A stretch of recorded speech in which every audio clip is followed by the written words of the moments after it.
Dear students, very good morning. Welcome to Expert Faculty Zone. Today we are going to solve question number 2 of chapter 2, Partnership Accounts, Accounting for Partnership Firm, Introduction of Fundamentals. Now, let's see the question. It says that following differences have been arising among P, Q, and R. State who is correct in each case. You know very well, we had discussed earlier the rights and duties of partners. Based upon the rights and duties, few questions have been given. Let's see case number 1. It says that P used rupees 20,000 belonging to the firm and made a profit of rupees 5,000. Q and R want the amount to be given to the firm. P ने firm के 20,000 rupees use कर लिए और उस पर एक profit earn किया 5,000 rupees का. Here the word profit is there. He made a profit. It says that and made a profit. Second line में here add profit and made a profit of rupees 5,000. उन्होंने 20,000 firm के use की mister P ने और इस पर 5,000 rupees profit earn कर लिया. Now the question says Q and R want the amount to be given to the firm. Q और R चाहते हैं कि अमाउंट फर्म को दे दिया जाए. कौन सा आंसर दे दिया जाए, कौन सा प्रॉफिट दे दिया जाए? सॉल्यूशन. किसी पार्टनर ने फर्म का पैसा यूटिलाइज किया और उस पर कुछ प्रॉफिट अर्न किया, then he has to pay the whole amount to the firm. The amount what he has withdrawn from the firm, taken from the firm, plus the profit rupees 5,000. 20,000 principal amount, 5,000 profit. P need to pay total rupees 25,000 to the firm. इन्हें चाहिए firm का पैसा 25,000 rupees firm को वापस करें. Since it is the duty of the partner to work for the firm and protect the property of the firm. He cannot utilize the personal assets of the firm in his personal use. He cannot take the asset of the firm in his personal use. Means firm का asset, firm का पैसा अपने घर के इस्तेमाल में, अपने business में, पर्सनल बिजनेस में यूज नहीं कर सकते. इन्होंने 20,000 फर्म के यूज किए और उस पर प्रॉफिट भी जनरेट किया. तो ये पैसा किसका था? फर्म का था. उस पर प्रॉफिट हुआ किसका हुआ? फर्म का हुआ. इसलिए ultimately he has to pay rupees 25,000 to the firm. Next part 2, case 2 of the same question. Mr. Q used rupees 5,000 belonging to the firm and incurred a loss of rupees 1,000. He wants the firm to bear the loss. इन्होंने 5,000 firm के utilise किए और इस पर इन्हें loss हुआ rupees 1,000. He want the firm to bear the loss. ये चाहते हैं फर्म का पैसा है, जब प्रॉफिट फर्म का होता है तो लॉस भी फर्म बियर करे. ऐसा नहीं होता. फर्म का पैसा इन्होंने यूज किया. How much? रुपीज 5,000. कितना यूज कर रहे हैं फर्म का पैसा? 5,000. और इस पर लॉस हुआ कितना? 1,000. ये किसने कहा था फर्म का पैसा यूज करो? इन्होंने पर्सनली फर्म का पैसा यूज किया. फर्म ने तो कहा नहीं था कि हमारा पैसा यूज करिए. इसलिए लॉस यहाँ से वापस या सब्ट्रैक्ट नहीं होगा.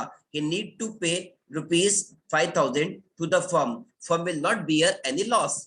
यहाँ पे फर्म लॉस बियर नहीं करेगी, क्योंकि फर्म का मतलब क्या होता है? All the partners P, Q and R. Firm में कौन इन्वॉल्व है?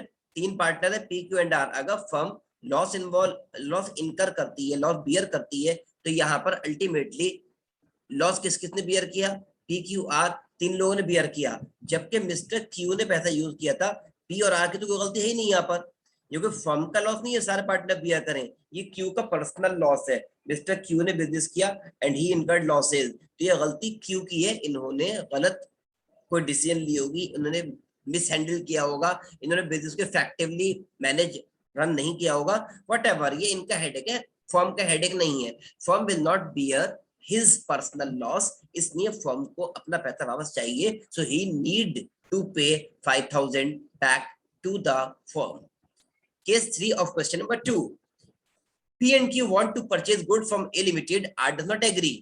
ये राइट्स में आता है पार्टनर्स के कि जब हम किसी से गुड्स परचेज करेंगे तो सारे पार्टनर्स का यूनानिमसली डिसाइड करना जरूरी होता है, एग्री होना जरूरी होता है कि फला पर्सन से हम from such and such business person enterprise हम वहां से गुड्स परचेज कर लें. अब 2 पार्टनर एग्री हैं, मींस मेजॉरिटी एग्री है, बट एक पार्टनर एग्री नहीं है कि गुड्स यहाँ से परचेज किए जाएंगे, तो हम क्या करेंगे? In this case the firm may purchase, यहाँ पर कुछ हार्ड एंड फास्ट नहीं है, the firm may purchase and may not purchase, either go with the majority और go with the decision of R. Mister R कह रहे हैं कि ए लिमिटेड से परचेज नहीं किया जाए, ए लिमिटेड से परचेज नहीं करना, ये मिस्टर आर बोल रहे हैं। आर डज नॉट एग्री, तो या तो इनकी बात मान ली जाए, ऐसे भी कर सकते हैं, या फिर पी एंड क्यू की बात मान ले, ऐसे भी कर सकते हैं। दोनों बातें सही है, यहाँ पे कुछ भी कर सकते हैं, but we need to discuss in detail. Problem क्या है यहाँ पे? majority of the partners, 3 partners are there, out of these 2 partners agree to purchase from A limited, सिर्फ एक पार्टनर एग्री नहीं हो रहा। अब हमें डेप्थ में जाना चाहिए, इसकी डेप्थ में जाइए, स्टडी कीजिए कि एक पार्टनर राजी क्यों नहीं है। क्या वाकई quality of the goods A limited के अच्छे नहीं होते? क्या उन्हें कोई ऐसा एक्सपीरियंस है, ए लिमिटेड से वो कभी डील कर चुके, ऐसा कोई एक्सपीरियंस है कि फर्म ए लिमिटेड जो है वो ठीक नहीं है, या तो गुड्स प्रोवाइड करने में, या सप्लाई में, या पेमेंट के मैटर में, या किसी और चीज में? इस तरीके की कोई बात है? अगर ऐसा कोई जेन्युइन रीजन है तो हम आर की बात मानेंगे, mister R will be correct, हम ये कंसिडर करेंगे और ए लिमिटेड से परचेज नहीं करेंगे। लेकिन डेप्थ में जाना है, स्टडी करनी है, ये भी देखना है, प्रॉस एंड कॉन दोनों देखने हैं, ये भी देखना है कि फर्म का फायदा काय में हो रहा है, ए लिमिटेड से परचेज करने में या परचेज ना करने में। अगर फर्म का बेनिफिट ए लिमिटेड से परचेज करने में है तो हम जरूर परचेज करेंगे, पी एंड क्यू की बात मानेंगे, आर की बात नहीं मानेंगे। क्योंकि हो सकता है कि आर के अपने डिफरेंसेस हो विद ए लिमिटेड से, और वो अपने डिफरेंसेस, अपने खुन्नस निकालने के लिए फर्म को मना कर रहे हो कि ए लिमिटेड से परचेज ना करें। तो यहाँ किसी एक पार्टनर का पर्सनल बेनिफिट नहीं देखना है, पर्सनल इंटरेस्ट नहीं देखना है, बल्कि पूरी फर्म का इंटरेस्ट देखना है। इसलिए इस चीज को और करना है कि हम देखें यहाँ पर फायदा किसका है। अगर फर्म का फायदा है तो परचेज करिए, और किसी पार्टनर का फायदा है तो परचेज मत करिए। Very simple. यानी अगर फर्म का फायदा हो रहा है ए लिमिटेड से परचेज करने में, any how in any sense, तो हम ए लिमिटेड से परचेज करेंगे। So the firm may purchase from A limited and may not purchase. Case D, fourth case of question number 2, Q and R want to admit C as a partner, R does not agree। दो partner चाहते हैं mister C को एक fourth partner को firm में admit कर लें, जबकि तीसरा पार्टनर नहीं चाहता, तो no new partner will be admitted, no new partner will be admitted. क्यों? क्योंकि ये पार्टनर्स के राइट में आता है। पार्टनर्स के राइट में क्या आता है? साफ लिखा होता है डीड में भी, और वैसे भी पार्टनरशिप में है ही, कि अगर पार्टनर्स, सारे partners, all partners unanimously decide नहीं करेंगे, कोई एक भी पार्टनर राजी नहीं हुआ न्यू पार्टनर के एडमिशन पर, then the decision will be this, no new partner will be admitted. हम किसी नए पार्टनर को एडमिशन नहीं देंगे, सारे पार्टनर्स का एग्री होना जरूरी है। यहाँ पर ऐसा क्यों है? यहाँ पर एक आदमी को नजरअंदाज क्यों कर रहे हैं, इग्नोर क्यों कर रहे हैं? इसलिए कर रहे हैं क्योंकि अगर हमने फोर्थ पार्टनर को एडमिट कर लिया, अब बिजनेस तो एक ही है, ऑफिस तो एक ही है, वहीं पर उसे आकर बैठना है। जब सारे पार्टनर्स हैं, सबके राइट्स हैं, सब इक्वल हैं, तो वो भी इक्वल रहेगा, उसके भी वोटिंग राइट इक्वल रहेंगे, उसको भी बोलने का अधिकार होगा, उसकी बात मानी जाएगी। अब हो सकता है जो पार्टनर मना कर रहा है मिस्टर सी है, जो मना कर रहे हैं, मिस्टर सी को एडमिशन दिया जा रहा, पी मना कर रहे हैं, मिस्टर पी मना कर रहे हैं, तो हो सकता है मिस्टर पी के पर्सनल डिफरेंसेस हो। अब यहाँ पर अगर इनके पर्सनल डिफरेंसेस है, ये लाइक नहीं करते मिस्टर सी को, तो ऑब्वियस सी बात है कि डेली बेसिस पे इनके तो झगड़े होंगे, ऑफिस के अंदर भी होंगे, तो बिजनेस हाईली अफेक्टेड होगा।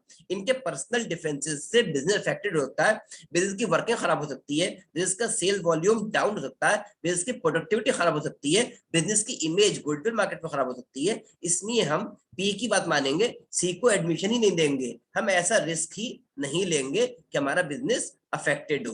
This is the way how we deal with such type of problems. Thank you and have a nice day. I hope you all have understood the concept. Now, if you have any query, And if you need a solution, please mail us to expert.facultyzone@gmail.com.